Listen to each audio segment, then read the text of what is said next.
question. negosyo, meron ka pang ibang pinartneran, kung anong partner yon kasi magkasama kayo sa isang bahay, tama po ba? Kasi isa yung address nyo eh. Opo. So, Tama okay. Question ko lang, bakit siya yung napili nyong kasama, si Ninong, sa isang barkada trip? Normal ba yun? Kung ang relationship mo lang, Ninong? Kaya nga, ang tanong ko, hindi ba, normal ba yun na magyaya ka ng Ninong mo, kasama mo yung boyfriend mo, na kine-claim mong boyfriend? I'm talking about wondering, Close ko po siya. so close kayo talaga.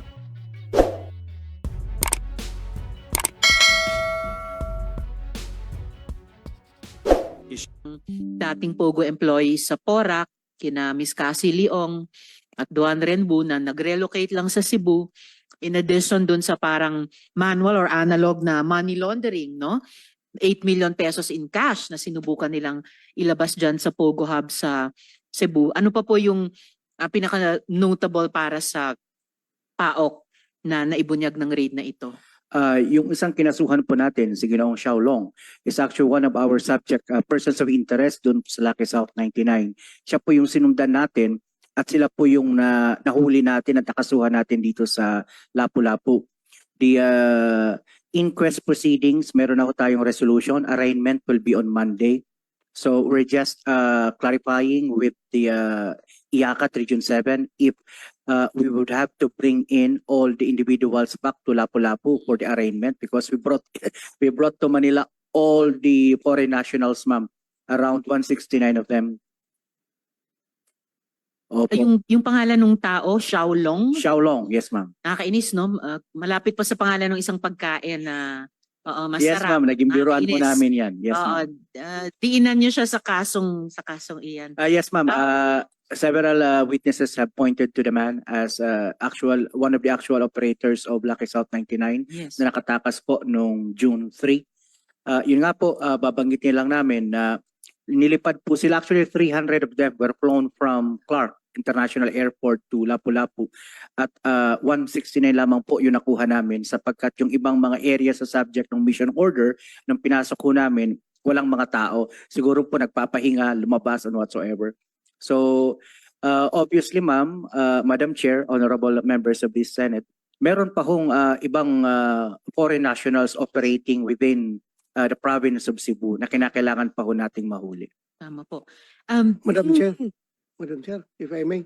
One related question kay Senator De La Rosa. Madam Chair, may I know from PAOK if you have a picture of this Xiaolong? Pwede natin ma-flash sa screen? Kasi baka mamaya nakikita natin, kakaharap natin yung tao niyan, hindi natin kilala. Yan na pala yung Xiaolong na malaking sindikato. Your Honor, nahuli po natin siya. Nahuli siya? Yes, sir. Siya ngayon? Nasa PAOK Detention Facility po, dito sa Pasay din po. 16 po silang nakasuhan na nahuli natin lahat. So yung mag-ama na operator po talaga ng Pogo ay nahuli po natin. Okay. So wala kang picture dyan na pwede makita dito? Or siya ba yung sa video kanina na may hawak na Hindi po, name ma'am. card? Iba Yun po pa? ay isang fugitive pa po. Iba pa po yun doon kay Xiaolong. Mr. Honorable Senator, will ask the staff kung meron po kami dala to... Kahit makita lang dito sa akin. Yes, sir. Okay po. Yes, sir. We'll do that, sir. Thank you so much. Salamat, Thank you, Madam Chair. Senator Madam Chair. May we De La know the Rosa. relationship, Madam Chair? Yes, No, Senator that's what Joel. I asked. The relationship. relationship of this person to the Bamban or the Lucky South in Porac? Linked ba yung Xiaolong? Xiaolong is actually one of the owners, operators in Lucky South 99. Ganito po kasi, Your Honors, yung Lucky South 99, there were many locators within that particular compound ng Whirlwind Corporation. A good number of different Pogos were operating there. At yung isa po ay yung pinapatakbo ni Xiaolong. Okay. So nung nakatanggap po sila ng informasyon noong June 3, umalis na po sila. Okay.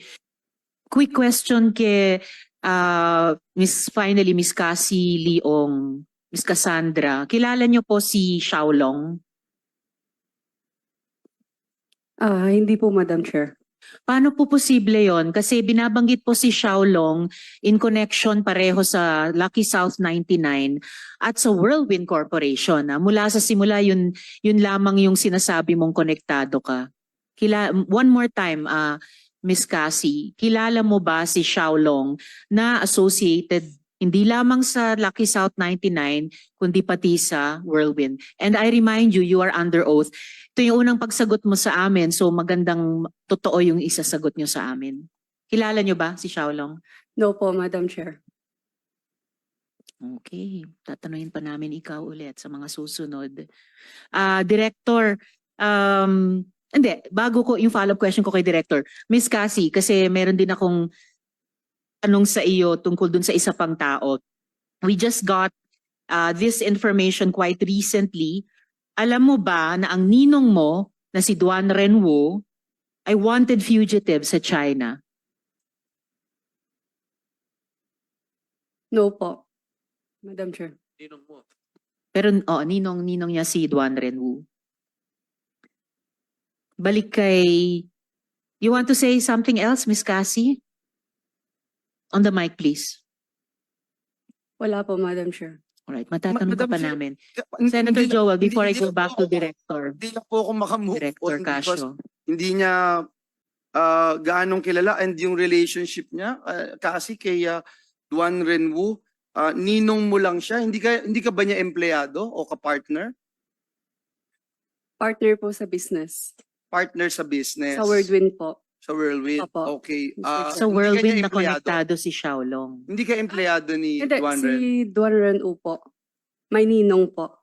Bukod kay ninong mo na si Duan Renwu na tinatanong ngayon ni Senator Joel, yung Xiaolong na inulat ng PAOK sa Cebu ay konektado din sa Lucky South 99 at saka sa Whirlwind Corporation. Hindi ko po kilala, Madam Chair. That's impossible since ikaw ang boss sa... So Whirlwind. kasi Senator Joel. may question lang is dun lang sa Whirlwind kayo magka-partner ni Duan Renwu? You mean which? Sabi mo kasi magka-partner kayo sa Opo, negosyo. sa Whirlwind po. Whirlwind. Opo. Doon lamang wala na kayo ibang pinag-partneran? Like, No, you Kung meron answer kang the negosyo question. ka, We ask the Kung meron kang question. negosyo, meron ka pang ibang pinartneran, kung anong partner yon kasi magkasama kayo sa isang bahay, tama po ba? Kasi isa yung address nyo eh. opo. So, Tama okay. po. So, For sure. hindi ko iniisip na magka-partner kayo, partner-partner, dahil kagaya ni Alicel, hindi ko iisipin yon. But other than that, ng Whirlwind, may ibang partner pa kayo ni Duan Renwu?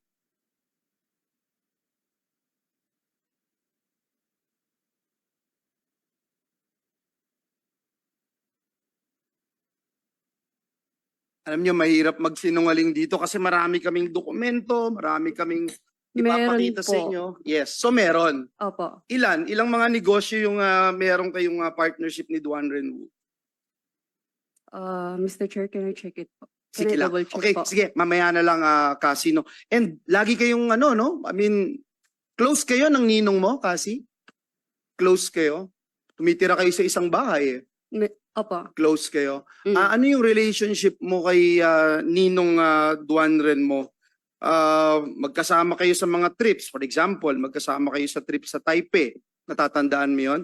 Kasama si alias Alice at si Sheila. Natatandaan mo yung trip na yun? Opo. Question ko lang, bakit siya yung napili niyong kasama, si Ninong, sa isang barkada trip? Normal ba yun? Kung ang relationship mo lang, Ninong? Mr. Chair, speaking of Taiwan po, parang Chinese New Year po yata yun. Yes. Opo, tapos nag-aya po yung boyfriend ko, si Wesley Go, na pumunta po sa Taiwan. Tapos po niyaya ko po siya.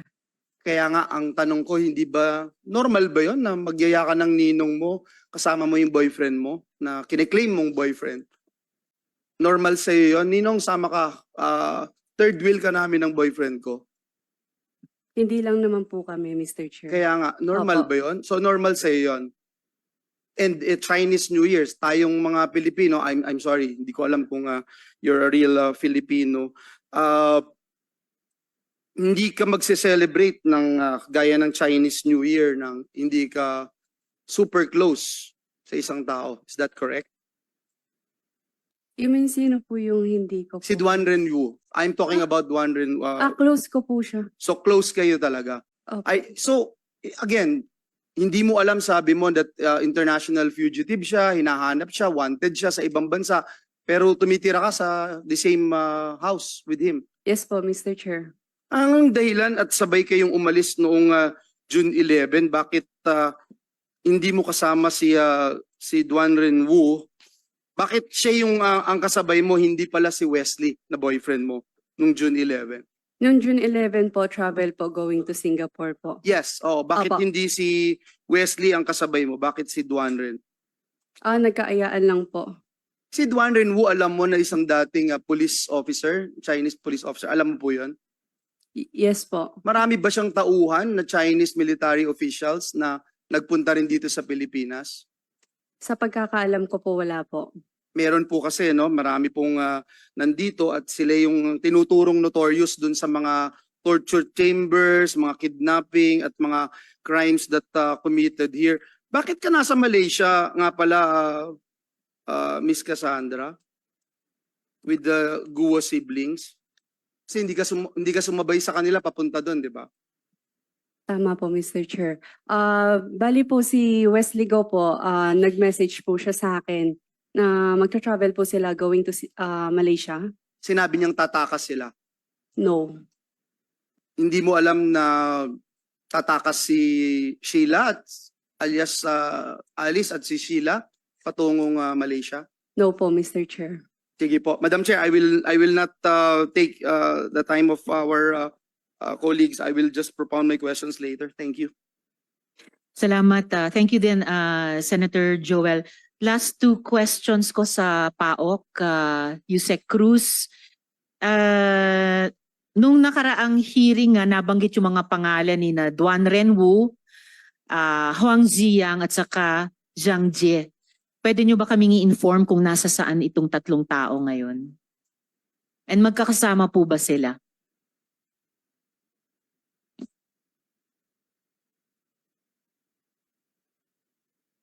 Yes, Madam Chair. Wang Ziyang is now in Hong Kong, Hong Kong. and it's confirmed, ma'am. Di ba may nagsabi na sa Hong Kong na rin daw si Wesley Guo? Nag-link up ba sila? ni We're Huang trying Ziyang? to validate the information as to the presence of Wesley Go in Hong Kong right now. Okay. And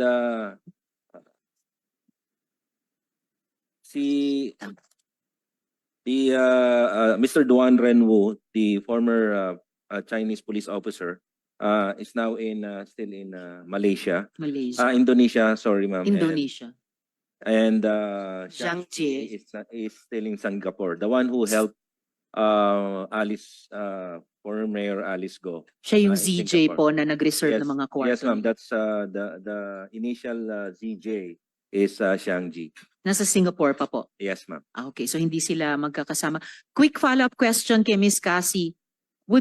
Sina Wesley Guo at si Huang Ziyang ay nag-link up sa Hong Kong ngayon? Hindi ko po alam, Madam Chair. Or nasan ngayon si Wesley Guo?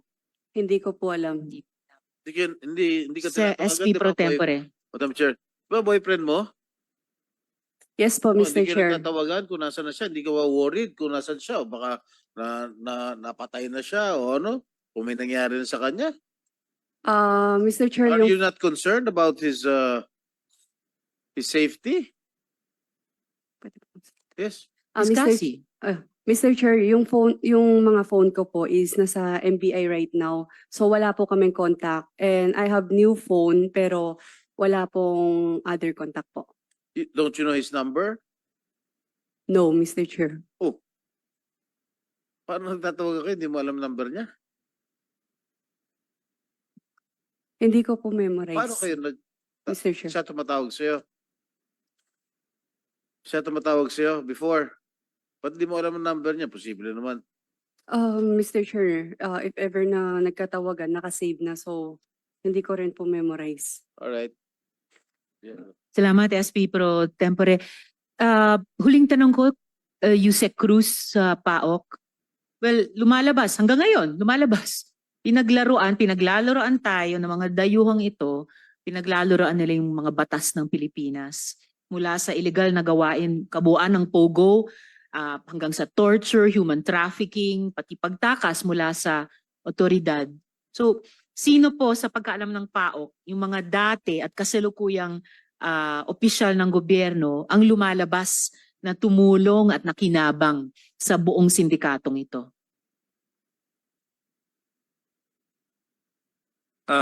As agreed in our previous meetings with other law enforcement agencies, PAOK will be looking at the money laundering aspects and the filing of trafficking in person and the qualified trafficking, human trafficking.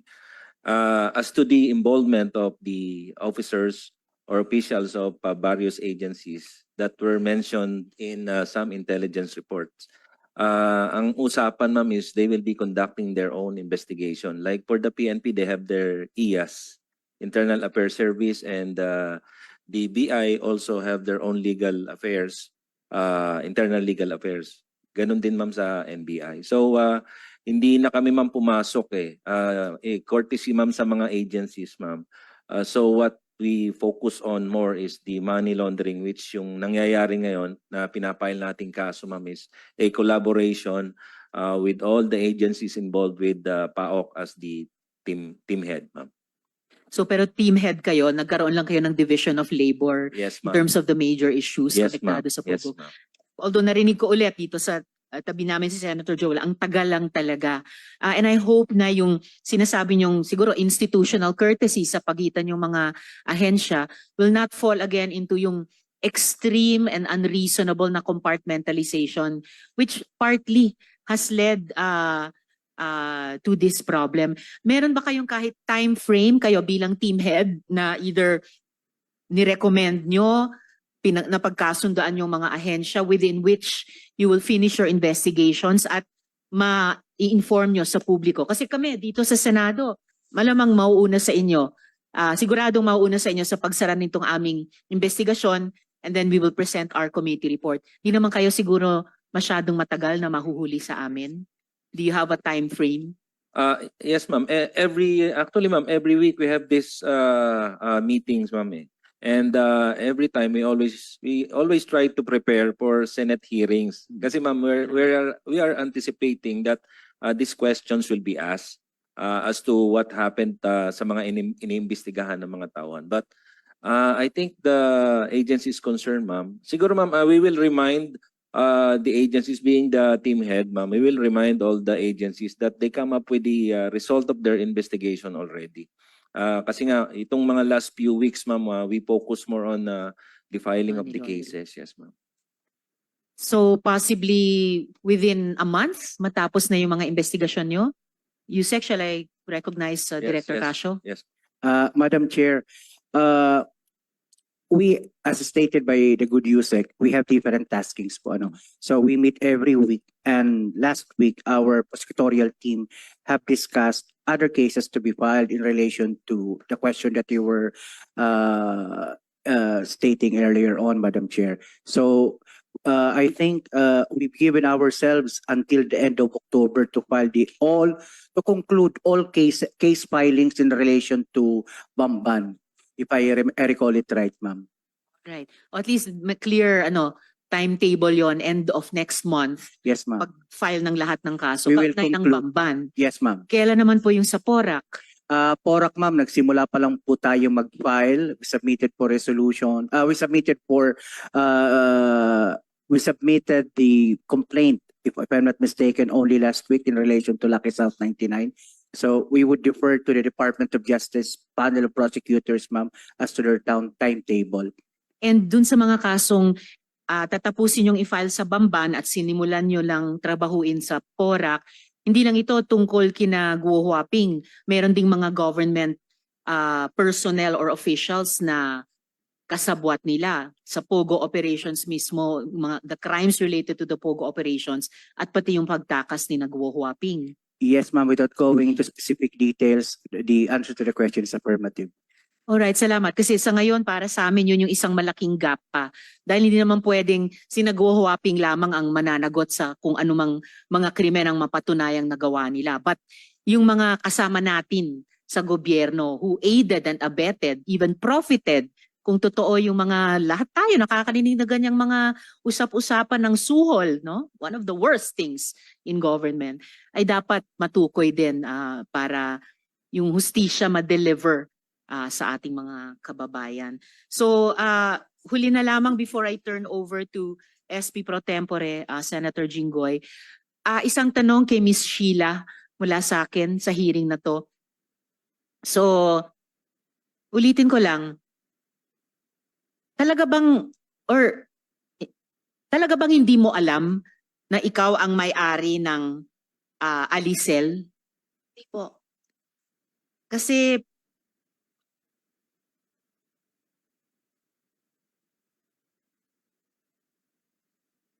alright, and huling-huling tanong ko para sa iyo, Miss Sheila, sa hearing na to. Yung bahagi ng kwento mo na lumipat kayo mula sa small boat papunta sa big boat. Paano kayo lumipat? Paano po? Paano kayo lumipat? Kasi hindi naman pwedeng mula sa small boat, lilipad kayo sa big boat. Pero nasa dagat kayo. So paano kayo lumipat from the small to the big boat? Mayroon kasi yung palang handanan ng bahaba. Paakyat May po. hagdan, Opo. ladder.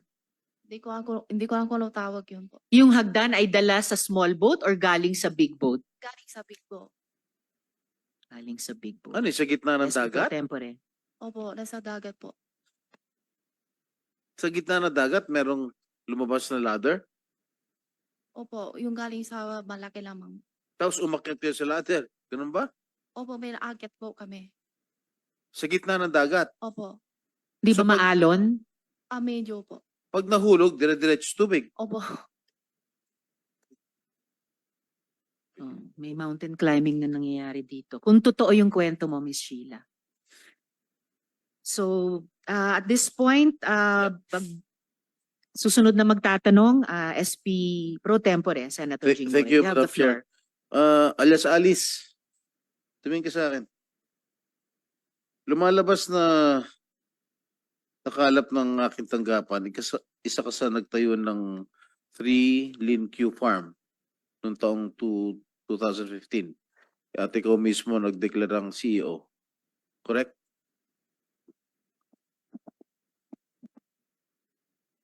Sen, may case po final po sa akin sa AMLAC.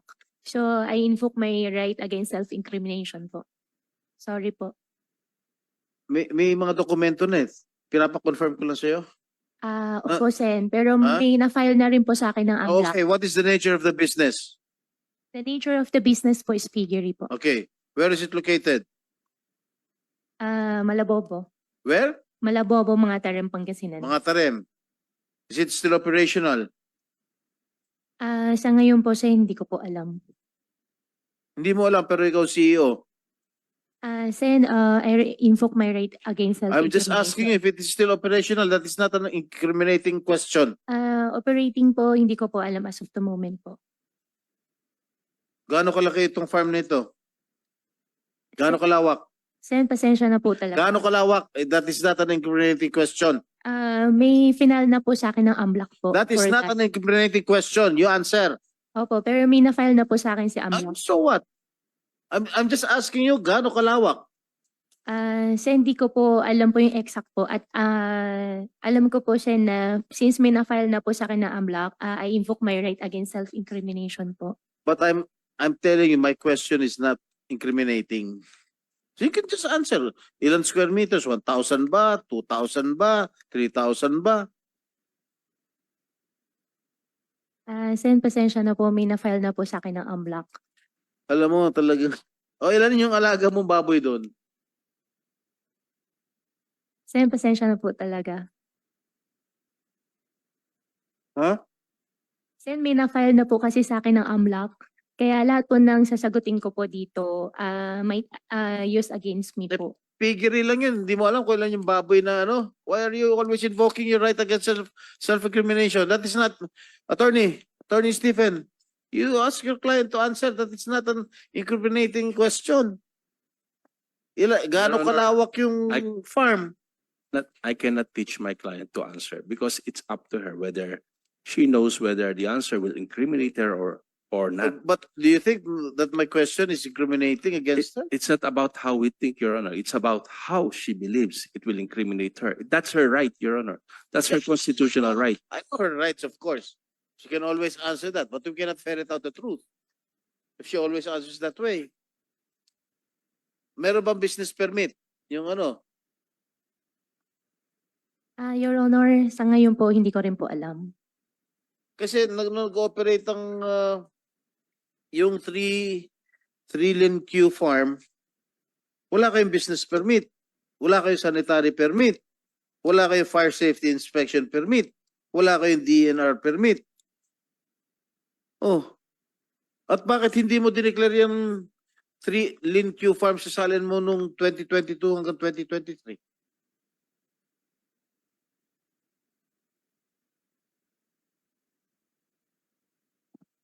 Hindi po ako sure kung na-declare po.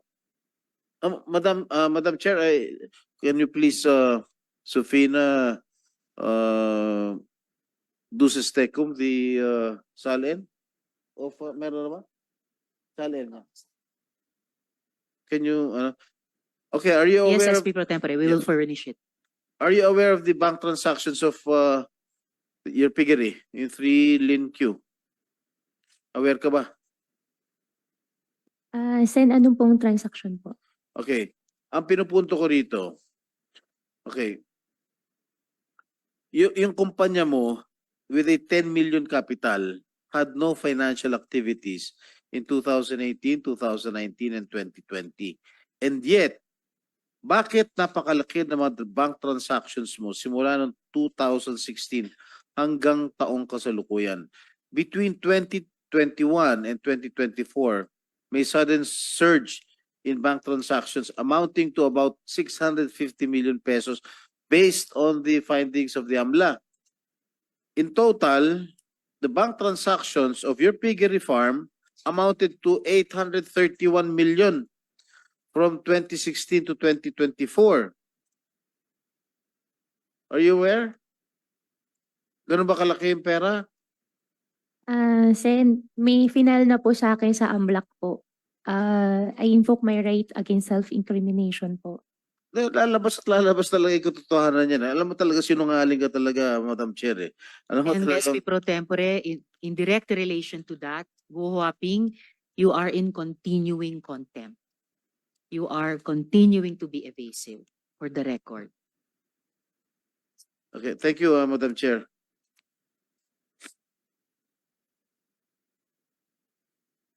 Oh, dito sa salin mo, you did not declare. Walang pangalan ng 3 Lin Q farm.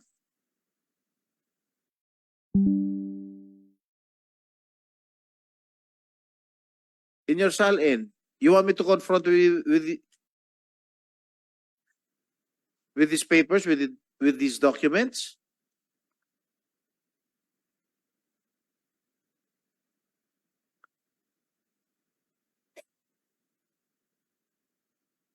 Sen, related din po siya sa money laundering po na case po. I invoke my right po ulit. Sorry po talaga. Crazy talaga ito. Anyway, are you aware of the fund transfers that you personally made and the bank transfer of 3 Lin Q farm to RMCE Metals? Ano yung RMCE Metals? Your Honor, RMCE, kung di po ako nagkakamali, bentahan po yun ng mga bakal po. O kaya nga, nag-fund transfer ka ng pera? Natatanda mo ba? Your Honor, Amount, September 20, 2016, amounting to 979,000 pesos. Your Honor, yung pangalan po na RMCE po, RMCE naalala ko po, pero yung amount po hindi ko na po maalala. Madam Chair, RMCE Metals, Madam Chair, is AMLAC's person of interest, if I'm not mistaken, for illegal drug activities. And aside from 3 Lin Q, you yourself remitted to RMCE Metals 800,000 in a single transaction in 2019. What is that for? Ang transaction po namin kay RMCE po is puro bakal po. In one single transaction, 800,000? Bakal lang po yung natandaan ko po na binili po namin sa kanila kasi yun lang po din yung alam po namin na product po nila. So, Madam Chair, I think these corporations, along with several other companies of alias Alice, are just being used as a front for money laundering. And there are several questionable and humongous bank accounts or bank transactions that are not backed up by their incomes and business activities. And I think AMLAC should take note of this. Sino ba representative ng AMLAC? Attorney Arnold. Yes, Your Honor. That's already part of our investigation, Your Honor. All right. Okay, Cassandra. What is your full name? Catherine Cassandra Leong po. Ilan taon ka na Mr. ngayon? 24 years old po. Birthday? May 23, 2000 po. Ano pangalan magulang mo? Ang mom ko is Lee Xia-ing. Ang dad ko naman, I think, is Richard. Hindi ko You po, think?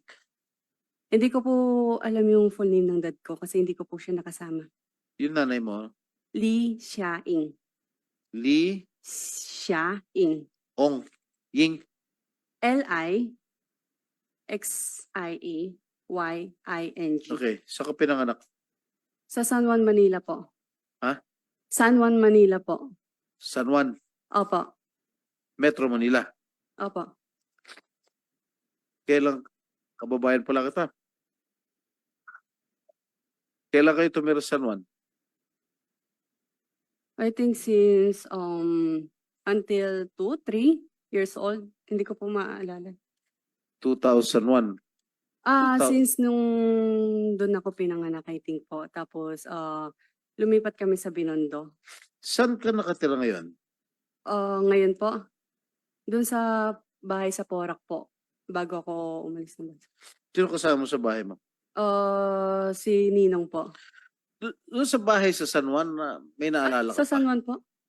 Ha? Saan pong bahay? Sa San Juan po, Oo, Mr. Chair? may naalala ka pa? Bahay mo San Juan? Hindi mo alam kung saan ka pinanganak doon? Paano ka pinanganak? Hindi mo Hindi alam ko kung po paano alam. ka pinanganak? Ibig sabihin sa ospital ba, sa home birth ba, sa Comadrona? Sa Madrona, tapos dinala po So sa hindi sa ospital. ospital. Yun ang, Tapos yun ang- dinala po sa gusto kong ospital, tanungin. Mr. Chair. Hindi ka sa ospital pinanganak. Hindi po, pero dinala po sa ospital. Ano ospital? Wait lang po. I-confirm ko ulit yung address ng ospital. Kasi ilan lang yung ospital namin sa San Juan eh. Chinese Gen po, Mr. Chair. Ang layo naman nun. From San Juan, dinala ka ba sa Chinese General? Ng nanay mo? Hindi ko po alam sa kanya. Kasi base sa... Miss Cassie, alam ko first time mong humarap sa komite namin Opo. kasi nagmagandang loob kami sa doktor, no? Opo. Ng House of Representatives na nagsabing bumagsak ang blood pressure mo, kailangan mo ng 2-3 araw na makapaghinga sa ospital. Pinagbigyan po namin yon. First time yung sumagot sa amin. Opo. Sumagot kayo ng maayos po. Seryoso po itong mga tanong, hindi katatawanan. Ano po? Miss Cassie. Opo. Alright. Yes, Okay. Mr. Tempore. Thank you. Thank you, Madam Chair. Base sa record ng birth certificate mo, pinanganak ka nga sa San Juan. Ito. At kasalukuyan mayor ako nun. No San Juan. Alright? Pinanganak ka through hilot by a certain Rosario Mendez. Alright? Nakalagay dito sa ano, dito sa certificate of live birth mo. At ang address na nakalagay ay 347 P. Mendoza Street, San Juan. Okay. Alam mo, matagal akong mayor doon, 7 na taon eh. Naalala mo anong barangay itong P. Mendoza Street? Hindi po, Mr. Chair. Okay. Inusisa at pinagtanong ng aking mga staff sa mismong barangay at sa mga residente na kinasasakupan nung sinasabi mong address na 347 P. Mendoza. Yun ay nasa barangay Ermitanyo. Kung may ganong address na nag-exist noon pa man. Ngayon, wala na raw ganyan number, house number, maski noon pa. Ngayon kasi, naging 2 digits na lang yung house number, pero ginagamit pa rin ng mga residente ang lumang 3-digit house number sa PB Mendoza Street. At wala rin nakakakilala na sinasabing manghihilot na nagngangalang Rosario Mendez. Alright? And also, I'd like to point out, Madam Chair, that the place of birth indicated in the certificate of live birth of is 345 P. Mendoza Street. Wala pong ganyan address o house number sa San Juan. Maniwala ka sa akin. Kabisado ko lahat ng kalsada ron. Madam Chair, it seems that the entries in the birth certificate of Cassie Ong are quite questionable. No? Walang manghihilot, walang Rosario Mendez, at wala rin yung address San Juan na nakalagay sa kanyang birth certificate. At isa pa, nung mayor ako ng San Juan, libre panganganak doon. Hindi kami gumagamit ng manghihilot. Libre panganganak doon sa mga health center. Nung mayor ako. At libre libing doon pag namamatay ng mga tao ron.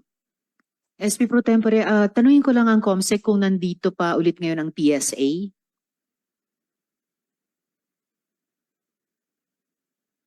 Yeah, I think so. So SP Pro Tempore, baka pwede nating i-bring sa attention ng PSA ito, i-check yung regularity or irregularity nitong certificate of late registration of live birth. Is there a birth certificate. representative from Meron daw PSA? po, SP Pro Tempore. Saan?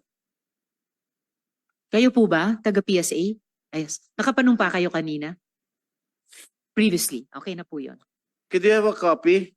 I am on hold of a certification from your office that said subject, yung Ying Xia Li, allegedly the mother of Cassie Ong, wala negative record of birth in the PSA CRS database. At yung Ying Xia Li and Richard Ong Chow Hong, negative din ang record sa based on record of marriage in the PSA CRS database. Do you confirm this? That's confirmed, Your Honor. Because the parent, the mother is a Chinese, so hindi siya pinanganak talaga dito sa Pilipinas. The father allegedly was born as Chinese, but parang merong pinapakita in the Congress, in the House of Representatives, that the father was naturalized. So kaya yun yung nakalagay doon sa COLB ni Miss Cassie Ong. Kasi they have no record of their marriage in your database. Even though their purported marriage indicated in her birth certificate happened in December 13, 1998. In Manila City Hall. This is another case of questionable birth certificate issued through late registration. And there is no basis for the issuance of Cassie Ong's birth certificate. They should be investigated, and they should immediately be cancelled if there are findings. Yes, Your Honor. We have already, launched fact-finding investigation on the ground sa LCRO ng San Juan City. In fact, ongoing pa rin yung fact-finding. Ito, late registration. Pinanganak siya May 23, 2000. Niregister May 16, 2001. Mayor pa ako nito. Itong mga pumirma, mga empleyado ko ito, kilala ko itong mga ito. This has to be investigated thoroughly. Yes, Hindi Your naman Honor. pwedeng laging dami naman mga Chinese dito, late registration lahat. Yes, Your Honor.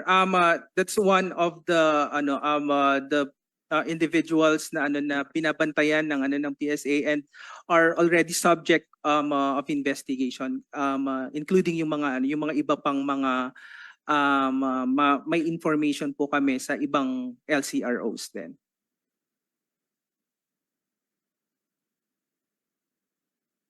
Ha? Yeah, tao ko ito. Ito pumirma, tao ko. Lahat.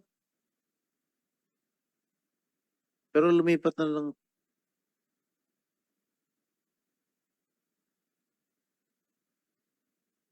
Hindi, ito yung siya na stroke na eh. Pero loyal pa. I'm done, Ms. Madam Chair. Thank you, SP Pro Tempore.